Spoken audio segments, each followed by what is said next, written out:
السلام علیکم پیارے ویورز، امید کرتا ہوں کہ آپ سب خیریت سے ہوں گے۔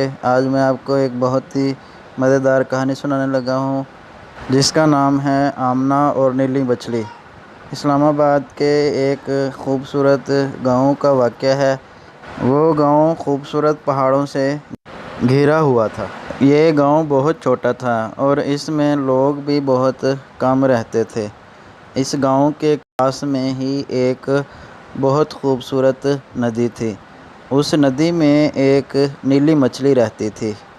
یہ نیلی مچھلی اس تالاب میں اپنے بہن بھائیوں کے ساتھ ہنسی خوشی زندگی گزار رہی تھی۔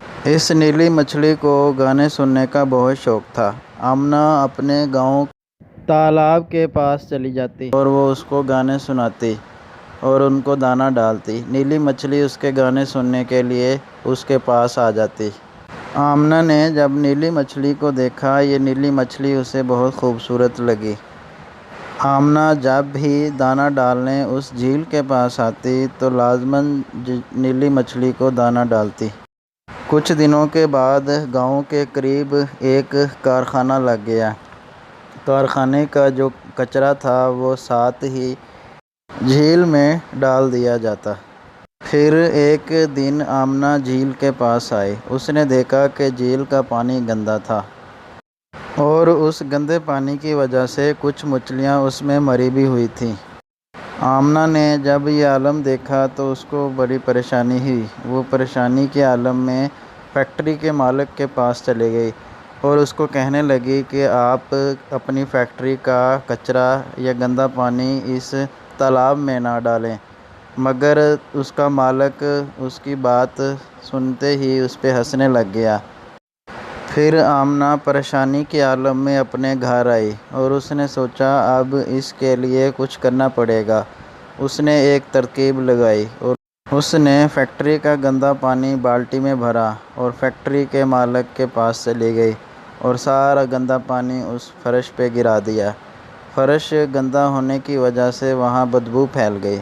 جب مالک نے اس گندے پانی کی بو سونگھی تو اس بو سونگھنے کی وجہ سے وہ بہت پریشان ہو گیا اور اس نے آمنہ کو بلایا اور اس نے اس سے وعدہ کیا کہ اب میں جو گندا پانی ہے اس کو اس تالاب میں نہیں بلکہ کسی اور جگہ پر پھینکوں گا۔